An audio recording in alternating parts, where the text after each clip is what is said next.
Welcome to Suffolk Matters, where all of Suffolk County meets the men and women of Suffolk AME. News, opinions, and insights you won't hear anywhere else. Here's your host, the president of New York's largest independent union, Suffolk AME's Dan Levler. Welcome to another edition of Suffolk Matters on Walk 97.5 and 94.3 The Shark, where Suffolk County meets the men and women of Suffolk AME. News and views you can't hear anywhere else. So my guest this morning is Mario Mattera. He's of the United Association of Plumbers, Fitters, Welders, and Service Techs, Local 200. He's a business agent there, and he's currently a candidate for the New York Senate 2nd District. Good morning, Mario. Good morning, and I thank you so much for Suffolk Matters having me on this morning. One, we're pleased to have you on. Also, we're pleased to give you our endorsement. Having spent a number of years getting to know you, we travel in similar circles. We see each other at a lot of different functions together. I know you on a personal level and what a great guy you are, but I want to, give you the opportunity to maybe tell your story, let people know where you came from, where you're going and why you're going there. So let's just start right out of the gate with the Plumbers Local 200. Give us some backstory there. How'd you start? How'd you move up? And what is it you do? Okay, I represent over 1,100 hardworking men and women of labor with Plumbers Local 200, and I'm so proud of representing such an amazing workforce. I say it all the time, if it wasn't for my membership to work hard every day, I just wouldn't have done this job. And, you as a labor leader, I know you feel the same way, the passion and how you feel to help people, because we are the voice for a lot of people. I'm not saying every single one of my members, but there's a lot of members out there that need a voice so they could get a decent wage, a decent health care, and a decent pension for their future. I am actually a trustee for the funds, which is a $250 million funds, which is our welfare, which is our medical, our pensions, our annuities. And you know what? We take it very, very seriously how important it is for our membership's monies for their future. So you know what? We all get older, and we all want to retire, and we all want to make sure that, especially being in the plumbing industry, it's not an easy industry, and you get broken down when you get older. And, I miss my dad very, very much, and my dad was compromised because of our business. And, again, I miss him very, very much. So, it's a very difficult business when you're in the construction industry. What I do also, too, is, I work very closely with the political agenda with a lot of our elected officials. One thing that you have a big turnaround, and one thing I am, and that's where, Dan, you and I have been around and been to a lot of functions. Sure. That we go and we educate. We educate our elected officials on labor.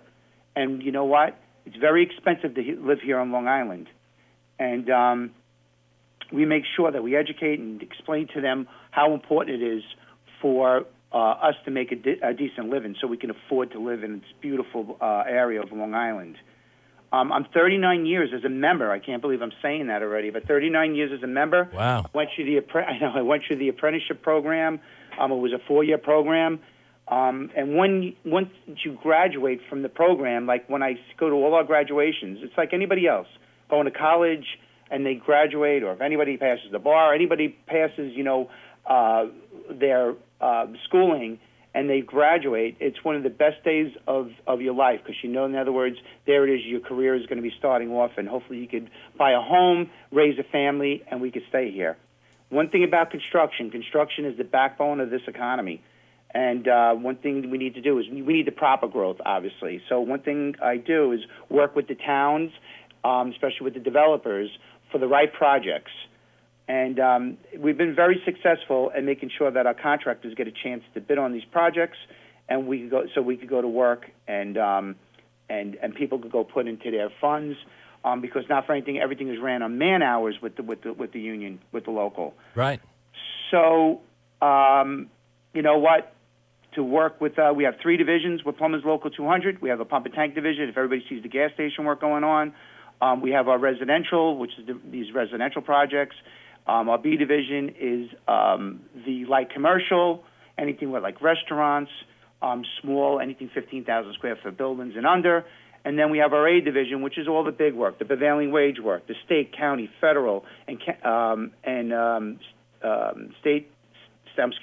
town, state, federal, and the county projects, which is our prevailing wage, which we're very proud of. In other words, that's a good wage for our members, and it's very big work. We do all the hospital work. We do all the box stores, all the supermarkets.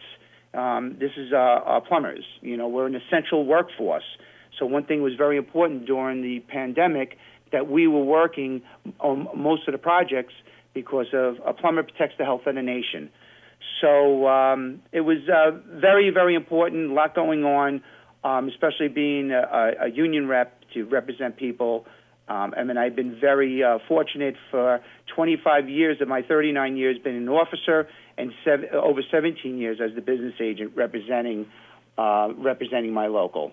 Yeah, I got to tell you, in a former life, not too long ago, I worked directly with your members from Local 200, working on some large install projects for Suffolk County, and they were very fine workers. Great people as individuals, easy to get along with, and in terms of getting the work done, there's so much less stress and worry. For someone in an oversight position for the government and knowing that you've got qualified professionals, like you said, you got the apprenticeship program. I know when I've got a Local 200 plumber working on a county project that they know what they're doing. Oh, and I thank you for that. We really are training, code of excellence, safety, and to be honest with you, we're very strict on substance abuse. We have programs to help if anything ever happens. We're there for them. We are there for our membership, and again, it goes a long way. The apprenticeship program is very thorough.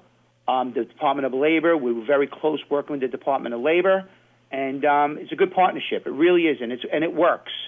This is a real apprenticeship program. There are apprenticeship programs that are out there that do not graduate anybody, and I go after that because not for anything, it's not fair.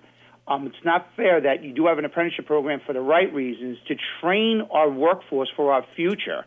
And people are out there, contractors are out there that'll get an apprenticeship program and do not graduate anybody. So to be honest with you, I frown on that, and we go after that. Yeah, as you should. The whole point of the apprenticeship system is very much like you said, knowing that you hit that graduation point where you have that great day in your life where you're walking away with a career. Fake trainings, fake, apprenticeships that don't actually land you anywhere. It's good for the boss and maybe the boss's bottom line, but it doesn't do anything for the worker. And, the focus has to be on the worker. The worker is going to stimulate the economy in a very different way than the boss will. One thing about the construction workers, they spend.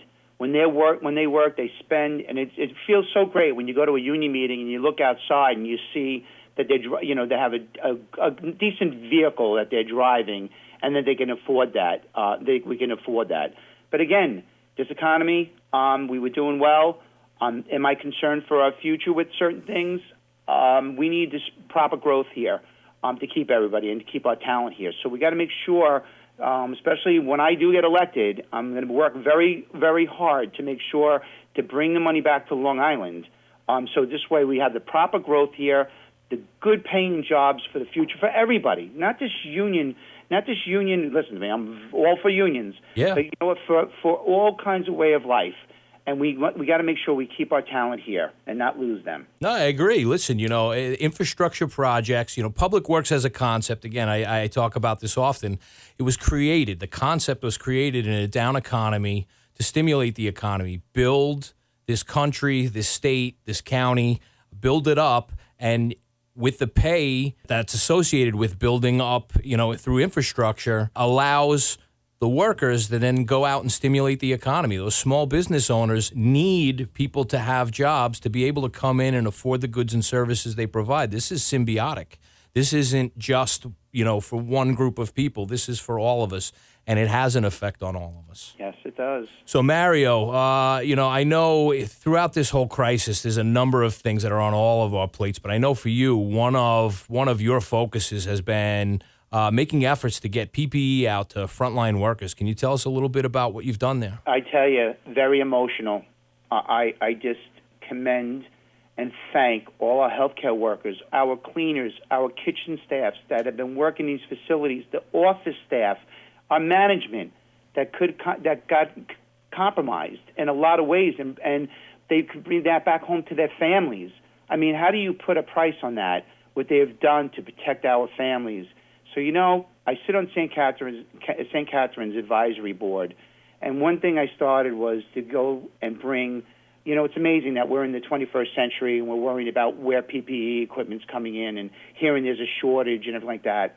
And, I started a GoFundMe account with my neighbor, and we raised money, and he actually had masks made at a body shop, to make face shields. And we actually brought them over to the St. Catherine's, to the nursing home at St. Catherine's. We brought them over to St. James Nursing Home, brought them over to Smithtown Nursing Home, these face shields. And, when I was watching one of the cleaners walking out with a made-up face shield, I was sick to my stomach, Dan, to sit there and say to yourself that here we are, we're relying on other countries waiting for them to bring PPE equipment in so we could distribute it out. It's unacceptable. We need to be self-sufficient, self-reliant. And I know we're going to be talking about our Hauppauge Industrial Park. That is one of the largest parks in the whole country. This could be the pioneer for our manufacturing and for our pharmaceutical. I know we're probably going to be talking about this, but that's important. But again, about the PPE equipment, yes, it was something temporary. Should we even had this situation? It should have been there. It should have been there for all our workers so they didn't have a situation that they could be compromised to bring things home to their families. To bring food, to thank them, lunch and everything like that, their faces. It was just amazing because they felt appreciated. Bringing with Donato from Panico's Market over in Wisconsin. And Plumbers Local 200. Not that we went to St. Catherine's and we went to the VA hospital over at Stony Brook, which was one of a very emotional day. Yeah. Because they got hit so hard. They did. And went over to the VA hospital in Northport, and we brought over 700 meals to all the workers there also, too. And they felt appreciated to say, you know what, thank you for thinking of us. And that's what we need to do. You know what, a little meal will make somebody happy. But again, this wasn't about me running. This is what Plumbers Local 200, this is what unions do. This is what we do to show the community that we're out here and we care about you. I couldn't agree with you more. And, when COVID started, it became readily apparent, I think, to everybody in a way that, this is a message that labor unions have carried for many years, something you've talked about, something that I've talked about. But I think everybody's very much aware, frontline worker is different in a healthcare crisis. Frontline workers last year meant something completely different than what frontline workers mean today. In 2019, if I said, do you consider a grocery store worker a frontline worker? I don't think I would have gotten any yeses. Same goes for, in the healthcare industry. I mean, what nurses and doctors and all the support staff did in the healthcare industry to try and pull this system together to deal with a global pandemic. It was a tremendous effort. And a lot of, I said very recently at an event you and I were both at, to know COVID is to fear COVID, and there's no bravery without fear. These were very brave people in all walks of life, risking their health, risking the health of their family, in order to keep the system moving, across the state, across the country, and across the world. Dan, emotional. We're very, very happy that we had a situation that our local union, we were out there. We made sure, especially with text messaging and emails and, social media, to let our membership know to be safe. You don't feel well, stay home. Do not compromise yourself. Do not compromise your families. Do not compromise your brothers and sisters.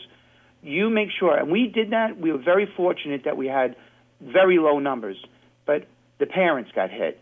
And one of our members that I love dearly, his father works in a grocery store, central workforce. Right.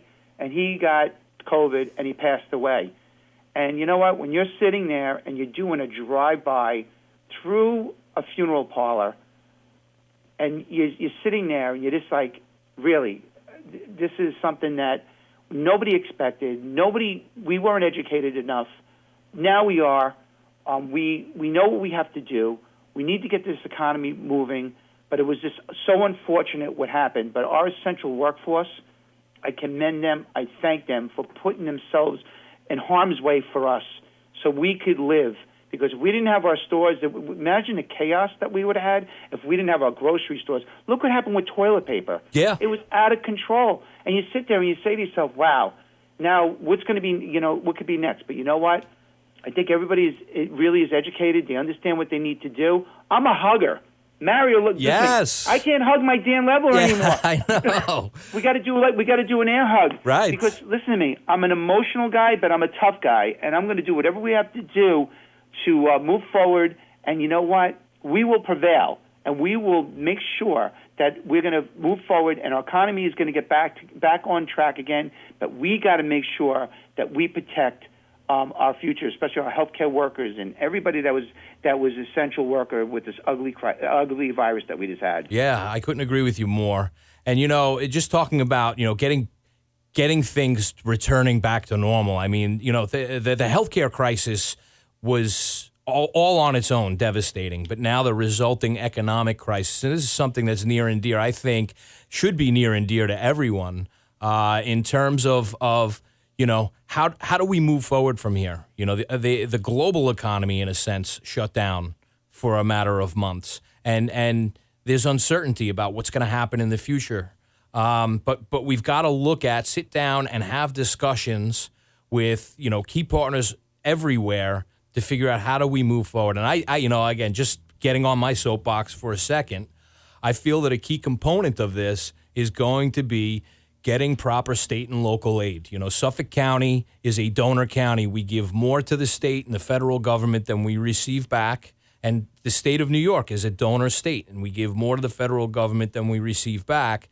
And at a time like this, we really need aid to states and municipalities to keep the services that people are paying for active. And we're not necessarily asking for more than our fair share. We're just asking for our fair share back. You're absolutely right. I live in the beautiful town of Smithtown, and we're very blessed that we have a supervisor named Ed Wareheim that is finally moving us forward in the 21st century. And I always said it, 18 years too late, but now obviously he's been moving forward to bring us forward. And, when you don't ask, you're not going to receive. And Senator Flanagan always said to me, he goes, Mario, I'm here. And one thing that we did was I belonged to the St. James Civic, and Kerry Marr is our president, and we worked with Senator Flanagan for Lake Avenue for the downtown revitalization. Right. And that downtown revitalization, to put a dry sewer main in, first it started off with, before an election, I don't want to get into all that. Right. They were going to put $2 million into fixing the roads and fixing some cracks. And Highway Superintendent Murphy and I had a long sit-down with the supervisor. Well, he wasn't supervisor-elect as of yet, but Murphy. I said, do me a favor. That $2 million, put away. Put that in the bank account, because to go put pavement down and go fix some cracks in the curbs and the sidewalks isn't good enough. You need to have that infrastructure. Without the infrastructure, we're not going to be able to move forward for the future of our town of Smithtown. So what happened was, I knew the water main, sitting on Suffolk County Water Authority, we changed the water mains, preventive maintenance, after 50 years. Right. It was inferior piping that was installed back in the day. I don't want to get into it. But all I can say is, I said it to Murphy, it's 58 years old, Highway Superintendent Murphy, 58 years old, the water main. The water main is not good. You can't be doing this. You're gonna start doing construction, and you're gonna have a water main break. And he looked into it, and he knew I was right. Yeah. There was more involved. And one thing, he stopped the project. The election came in, Supervisor Wareheim wins, and the first order of business, $2.4 million, went to the new water main. I said to myself, Mario, now's the time to go to Senator Flanagan, to the state, and get our monies that we send up, just like what you just said. Yeah. We received $3.9 million for a dry sewer main. It could either go north or it could go south. But at least it was installed. It's being installed as we speak. And it's a big day for St. James, because what we want is that foot traffic from the east side where the avenues and the streets, and from the west side, you want that foot traffic. We want that Babylon Village. So now you have restaurants, retail stores. Not crazy. This is like a Babylon Village. Yeah. Apartments. You work, you eat, you sleep, you play. This is a perfect example of people coming out of their homes and walk into a beautiful hamlet, and guess what? And bring in revenue, and that's what you need to do. Downtown revitalizations. I've been working with Vision Long Island. Eric Alexander, perfect example for all other downtowns. Right. And look what's gone. You know this. Yeah. What do you feel about these downtown revitalizations? Listen, I think that's what people want, and it is something that is completely doable. And at the heart of all of that is infrastructure. You can't have these downtowns if the infrastructure isn't in place. And listen, in Suffolk County, we hear a lot about water quality, and the same goes for Nassau County. We all have these issues with water quality, and step one on water quality is don't dump the waste into the ground. Funnel it off somewhere where it can be safely treated and dealt with.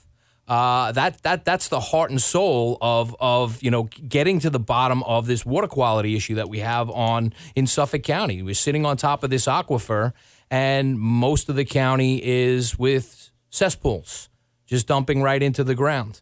We need these processes in place, and we need them in place in order to do things like you're just talking about. The ability to have industrial centers work safely, efficiently, and have any wastewater that they have processed safely and efficiently and taken away from an area that would be sitting on top of an aquifer and just dumping right into the ground. Take it away, treat it, get it to where it's not having that impact on the ecosystem. And then, just getting back to the revitalization efforts. There are certain businesses that won't come to the area. They can't properly operate unless sewers are in place. And again, getting back to an earlier topic, public works, and talking about how public works stimulates the economy. I mean, these are the many reasons why, in my estimation, and I know, you have similar feelings on this, we need this federal money to come in, and state and local aid, so we can get these projects off the ground, get people working, stimulate the economy, build these downtowns, and protect our water quality. 110%. You and I have numerous conversations, and I applaud you because this is your field. This is what you do. Yeah. And one thing that we need to do, we cannot be like, and no disrespect to Nassau County, but I'm a preventive maintenance guy. Sitting on Suffolk County Water Authority for the last 6 years has enlightened me a lot with things, and especially when we talk about our state-of-the-art sewage treatment plants that need to be built. Right. We cannot be looking at projects that are going to be dumping 2.5 million gallons per day out to the ocean, 2 miles out to the ocean, and not replenishing our aquifer. We need to make sure we replenish with the state-of-the-art, with a microbiological reactor, the MBR, just like Riverhead. Every plant that should be built just like the Riverhead plant. It is so clean, they could not believe when they did the testing lab how clean the discharge of the water that came out, that we irrigate a county golf course. Right. But guess what? I'm upset in the wintertime, it gets discharged into the Peconic. Right. We need to make sure we replenish it, just like Hauppauge. Hauppauge goes and it goes into a leaching field, and then it replenishes our aquifer. We cannot be like Nassau County, where they didn't put a plan. It's like a big parking lot. It goes out to the bay, and it actually discharges out to the sound. Right. And you know what? And they never planned on replenishing. And look what the situation is with Nassau County. Yep. And to be only a little over 30% sewered right now. We need to make sure our plans, the Board of Health, they know what the regulations, what we need to do. But again, we need to make sure we build the state-of-the-art, which I want to make sure in Smithtown. I feel that we got great piece of property.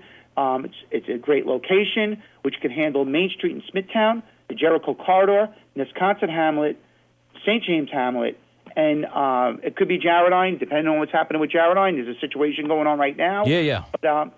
But I really feel that we need to have a state-of-the-art sewage treatment plant that'll handle this, one-stop shop, and you know what? It'll make everybody happy, and we are protecting our environment. Yeah, well, again, these treatment plants, as part of the process, they bring the nitrate levels down to lower than what drinking water is.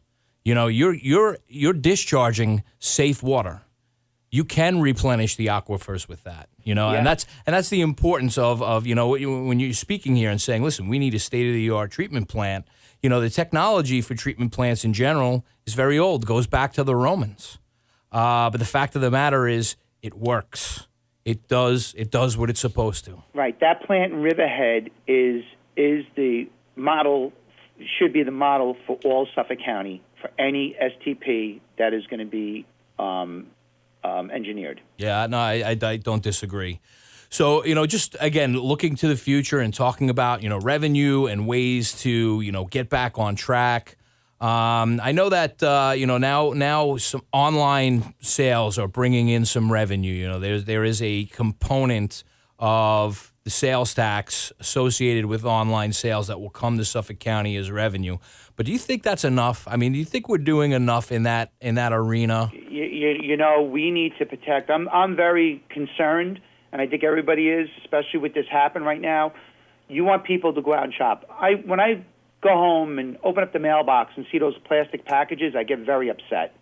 I got my beautiful wife, Terry, and my two daughters. Yeah. They go right online. I understand that. Now, you had, obviously with the COVID-19 happened, you had our elders, they were going out to the restaurants. They were going out to the stores. That's one thing you want them. Now they're frightened. And now they're a little educated on drop shipping. And I'm very, very nervous about our malls, our mom and pop shops. So you know what? To sit there, I want to make sure that it's a level playing field with the Amazons, that they're dropping off. You see these Prime trucks all over the place now. I don't know if you noticed that. Yes, everywhere. And I'm very concerned that we're going to have a lot of boarded up stores. And you know what? That means there's a lot of jobs that are going to be lost. So we need to really look into, make sure it's apples to apples, it's a level playing field, that there's not going to be an advantage for drop shipping over our retail stores, because, again, we do not need these retail stores, these mom and pop shops, to close. No, and that's, I guess that's the whole point here, Is taking in the sales tax revenue on online sales a Band-Aid to kind of quiet some sections of people that think like you and I do, that, hey, this isn't fair. This is not keeping our local stores operating. And those people that take in revenue locally, they spend it locally as well. Yes. These massive corporations, something like Amazon, the amount of money that they take in on a given year is one thing. During this crisis, it was astronomical. And you will never see that money come back to Suffolk County in the form of, Amazon saying like, hey, listen, we want to do our fair share for your locality. We made a lot of money off the residents here, and we really want to, help out with this project, or we want to, infuse you guys with, it's not going to happen. They take their money, they plant it, they grow their business in order to make more money. Local is vital in terms of getting things going. Local jobs, buying local, building local, all of that. Elected officials need to look at how we're going to keep our talent here. And the only way, if we do not do something, and I'm not sitting there and picking on the Amazons or anything like that, but it needs to be a level playing field. It needs to be checked into, and we have to make sure that these stores are not going to be vacant. And that's something we all know about jobs, and you got to look at what's more important, making sure that people have jobs and they're going to be putting food on their table, or we're going to be worrying about like one business that is thriving and hurting everything that we worked hard for because what happened with this pandemic. We really have to look into this, because it's going to be a serious problem. I'm very, very nervous also too what happened with even with the office space. Think about that. You have people working from home. You're going to have CEOs, CFOs, they're going to be looking into it and saying, wow, this has been working. People staying home. This is going to be working. We could save a lot of money on square footage in office space. That's another situation that that I'm concerned about. What's going to happen there? Well, and they're actually, I'm aware of a few larger companies that have actually looked at ways to, one, close down, if not all, at least parts of their office space. And then also they're polling their employees to see what cost shifting they can put on the employees. To say, if you need to work from home and you're going to continue working from home, what is it you need to do that, one, and two, if we give you 20% of the cost of that, would that be good enough? Whereas, when you come into an office, your chair, your desk, your printer, your computer, anything that you need supply-wise, the paper for the printer, like all of that stuff is handled. Now, if we shift to at home, you're essentially giving yourself a pay cut in a sense because you're using your supplies. And the other thing is, the boss is going to take advantage of the worker. You know what? This is a serious problem that we need to look into. That's why when you, being a representative with a collective bargaining agreement with the union, that's what we do. We make sure we're the voice for people that are frightened. And something like this, we would make sure that we would handle this properly, that you need to get your fair share and not get, pay cuts in certain things and there you are working from home. But we have a situation that this office space could be compromised, and that's not good for all our real estate values. Right. So we really, and that hurts then our investments, because everybody knows our investments are our homes. Really, that's your largest investment, and that's the last thing that you want. You work so hard for that, and the last thing we need to do is have boarded-up stores, boarded-up office buildings. So we really need to be conscious, and one thing that I'm going to be working on also, too, is to make sure, let's get back out, get back to work. We need to, people, I think, really like to be out more than they want to be home. So we need to work on that. Yeah, I don't disagree, and getting back to the labor union component, it really is incumbent on labor leaders to ask the questions that others haven't thought of, to look at this situation in a way that addresses, fairness, health, and safety for the working individual, as opposed to what's the best corporate policy that'll save us the most money and help our bottom line. Yep. So Mario, as we wrap up here, again, proud to endorse you for your run in the 2nd District, the 2nd Senate District. You've got your work cut out for you in a sense, getting up to Albany and trying to effectuate change. But, before I go today, is there anything that we haven't talked about that maybe, I'd just like to give you an opportunity. If there's something we haven't touched on, I've been bugging you about my questions the whole time. Is there something that you want to get out that I haven't thought of? Yes, I do. I'm just to give a heads up, I'm very, very upset what just happened to the repeal of 50A. I really feel that our hardworking men and women in blue, especially what they have just done, I'm very disheartened. I'm very upset about what happened with George Floyd. When everybody is, it's unfortunate, and I just, my heart goes out to George Floyd's family and even all the protesters, what they're doing, because it's freedom of speech. It's your First Amendment right. Done a lot of protesting to protect our men and women of labor, especially with the out-of-state workforce coming in. Sure. But just to give a heads up, our men and women of the police enforcement, really I feel got punished with this 50A repeal and how fast this happened. They put a resolution very fast. Within 1 week, it went out. I mean, we try to get things done, and it takes years. And it's just amazing what happened here with 1 week, and never brought in the union officials to sit down, to come up. I'm a compromise person. When I go up to Albany, it's called compromise. You are also. I know you are. Yes. Dan. Yeah. But again, to not bring the union officials, and it's amazing how the protesting what's been going on and how law enforcement has been handling it, especially in New York State. It's been amazing. I was there in Smithtown. I saw how they embraced, how they were with the protesters. You didn't hear anything. But again, to have something that got passed and brought forward within a week, and didn't bring our union officials forward to say, all right, let's talk about this and let's come up with a compromise. It was I'm sorry. I'll never be happy with this.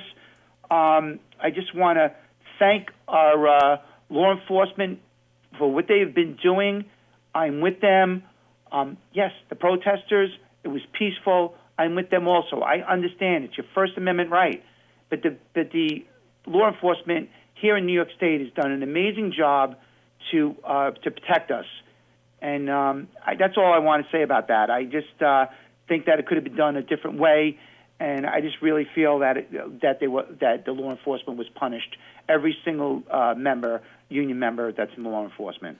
Yeah, Mario, no matter the issue, when there is knee-jerk legislation, there is always need to go back and re-examine what was done. Things happen too quickly. Not everything is thought of, and I don't think this is going to be any different. And the fact of the matter is, not a lot of people maybe realize this, but that section of law that was repealed, 50A, it is 50A of the civil rights law. We took away civil rights. When we open up and start peeling back civil rights, that isn't necessarily a progressive agenda. Behind that is something that is very conservative and at times very anti-labor. Imagine we didn't have our police force. Look what's happening in Seattle right now. That is a disgrace. I just cannot understand it. In other words, that you have elected officials right now saying, pretty much let them have their day in the sun and everything like that. You need to have law and order. We don't need this to escalate. Again, I have no problem. I've protested. You see me with our big 40-foot rat outside and everything like that. I fought for local jobs for local people to keep out-of-state workers. That's why we have Davis-Bacon laws in place to make sure we put certain laws. In other words, that it's our jobs, it's our money that we're going to be spending here, not that it's going to leave us. But in a case like this with our law enforcement, I just really feel that we need to make sure that they have a voice, that the union leaders can have a voice to go sit down and to, there's a lot of things here. There's a lot of things that just got repealed from 1976, this 50A. Am I saying that, in other words, there's certain police officers that need to be looked at and everything like that? That's why you have internal affairs. Am I correct by saying that, too? To make sure that they do their job also. Yeah, Mario, this is a complicated conversation that had to be had a long time ago. And we didn't have these conversations for generations. Some would say hundreds of years. These conversations are long overdue. And that's, again, just getting back to the legislation piece of it. Anytime we make rapid changes, there is always a point in time where we've got to go back and we've got to look at it again. Bail reform, discovery changes in the state of New York, all that stuff had to be revisited literally the year after they initially put it in because there was big problems with it. I am definitely a proponent. When you said earlier how you look to compromise, and myself, I look to compromise as well. But in order to compromise, you got to sit, you got to have the discussions, you got to figure out where the problems are, and everybody's got to be willing to change. Right, communicate. You need to communicate, but the union officials didn't even get a chance to do that, and that's why I'm upset. Sit down, let's see. But again, we shouldn't be punished for something that happened in another state. Unfortunate. I'm telling you, I'm so upset about George Floyd. Everybody is. You had a cop in the criminal justice system. We'll be taking care of that. But again, I'm so proud of our law enforcement, what they've done, especially with this peaceful protesting, to engaging with their protesters, which everybody's seen that. I know you've seen that. Yeah, and this is going to be an ongoing thing that we're going to be working on. But Mario, I want to thank you for joining us again. And for our listeners, Mario Mattera, he is running for the 2nd Senate District. Mario, again, thank you for joining me, sharing this time. I know things are very busy for you. Things are busy, everywhere for labor in general. So taking some time to sit with us and educate us, I really appreciate. And I thank you so much, Dan. I thank A&E for the endorsement. You guys always mean a lot to me, and the support is just overwhelming for me to be running for the 2nd Senate District. And I appreciate everything. Thanks again. Thanks, Mario. And to our listeners, we'll see you next week.